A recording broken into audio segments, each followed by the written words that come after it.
द्वितीय अधिवेशन विषय थिला राजनीतिर ऊर्ध्वे जननायक नवीन पट्टनायक जो अंशग्रहण करते पूर्वतन अर्थमंत्री प्रफुल्ल गढ़ई पूर्वतन मंत्री तथा वरिष्ठ कांग्रेस नेता सुरेश कुमार राउतराय वरिष्ठ सांबादिक तथा स्तंभकार प्रहलाद सिंह और केदार मिश्र।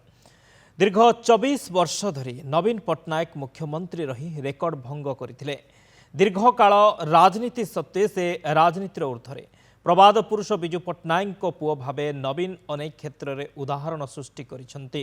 विदेश रे रही से पृथ्वीर बहु राष्ट्र बुलिछंती। बहु देशर साहित्य सह नवीन पट्टनायक जड़ित बोली कहिसेंती पूर्वतन अर्थमंत्री प्रफुल्ल चंद्र गढ़ई।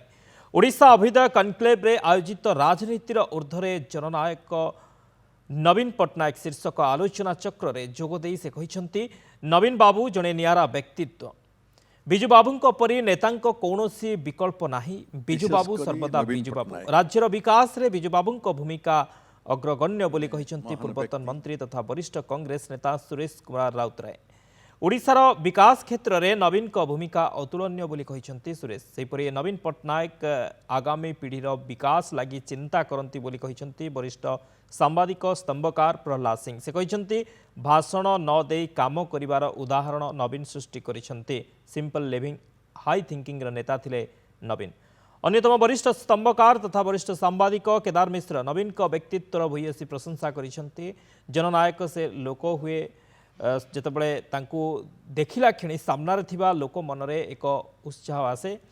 नवीन एवं विरोधी दल नेता अच्छी एवं भी नेतृत्व को लोके झुरुछंती। जो दिन से परास्त होते से अनेक लोकों घरे से दिन चुली जली नथिला। से पराजय को निष्ठा और खुशीर सहित ग्रहण करते। एभली लोक विरल निश्चय बोली कहिथिले केदार। जितेबाला जाइए जो कम आईआईटी आईला मुझे पट्टनायक जी दीजिए पटकिनी ऑल इंडिया मेडिकल साइंस आईला पटनायक जी 14 चला जाएगा यहाँ भुवनेश्वर रेडी।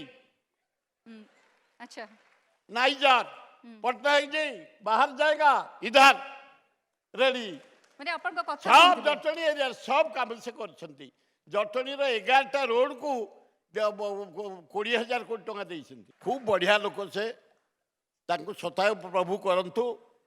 तांको समय रे राज्यर विकास जड़े कांग्रेस लोक देखी चारियाडे ए पूरी आम जाऊ कौटी तुम गाड़ी थोब कौटी 9 ताला पर सियाड़ू आइला बेलू बैटेरी गाड़ी थुआई तो मंदिर नहीं पहुंचाई देवे। अच्छा सुंदर जगन्नाथ मंदिर चारिपाख आगुरी किए करमती सुंदर जब ओडिशा रोड सब होती सुंदर कटक बस स्टाण्ड देखो कटक मेडिकल केड़ बड़ मेडिकल की काम है ना देख आज भुवनेश्वर मेडिकल जोड़ा काम है बलांगीर मेडिकल सुंदरगढ़ कलाहांडी काम बहुत कर। विशेषकर नवीन पट्टनायक जड़े महान व्यक्ति राजनीतिर ऊर्ध्वे किपरि थिले सी जहाँ को राजनेता केवल कहीहब ना जननेता हिसाब से कहीहब। नवीन बाबू बिजु बाबू का महाप्राण पर आस्का निर्वाचन मंडली रे उपनिर्वाचन है विजय लाभ कले केंद्र मंत्री हेले तापरे बिजु जनता दल नेतृत्व नेले 24 वर्ष काल निरवच्छिन्न भाव में लोकप्रिय मुख्यमंत्री भाव में ओडिशा रे परिचित हेले। दीर्घ काल राजनीति रे सफल सक्रिय भूमिका निभेला परे राजनीतिर ऊर्ध्वे सी राजनेता नुहंती जननेता। इंग्रेजी रे गोटे कथा अच्छी a politician thinks for coming election but a statesman thinks for coming generations. Naveen Patnaik होउचंदी सेही लोक जे आगामी निर्वाचन कथा चिंता न करी आगामी पीढ़ीर केमती विकास हम से कथा से चिंता करन। सेमती तांकर जो सिंपल लिविंग हाई थिंकिंग जेतेबेले से राजनीतिक क्षेत्र में पदार्पण कले सेतेबेले आस्का कि जो छत्रपुर जो नॉमिनेशन होता देवी भाई अच्छा देवी मिश्र अच्छा एटू भुवनेश्वर जो अल्प केतक लोक जाइए किसी सांबादिक बंधु जाइए ମୁଁ ବି ସେଠି ଉପସ୍ଥିତ ଥିଲି। ସେଦିନ ତାଙ୍କର ଯେଉଁ ପୋଷାକ ଥିଲା ସେଇ ଧଳା ଟ୍ରାଉଜର ଧଳା ପାଇଜାମା ଆଜି ପର୍ଯ୍ୟନ୍ତ ବି ସେଇ ଧଳା ଟ୍ରାଉଜର ସେଇ ଧଳା ପାଇଜାମା ସେଇ ଚପଲ ଖଣ୍ଡକ ସେମିତିଆ ହେଇକିରି ଅଛି।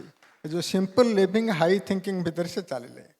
ତାଙ୍କ ବ୍ୟକ୍ତିତ୍ୱର ଆଉ ଗୋଟେ ଦିଗକୁ ଯଦି ଆପଣ ଦେଖିବେ ତାଙ୍କର କାମ ହେଲା ଟକ୍ ଲେସ୍ ୱାର୍କ ମୋର୍।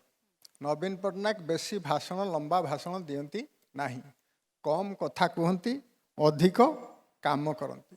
ଏ ଯେଉଁ ଷ୍ଟେଟ୍ସମ୍ୟାନସିପ୍ କଥାଟା ଉଠୁଛି, ଷ୍ଟେଟ୍ସମ୍ୟାନସିପ୍ଟା ତାଙ୍କ ଜିନ୍ରେ ଥିଲା।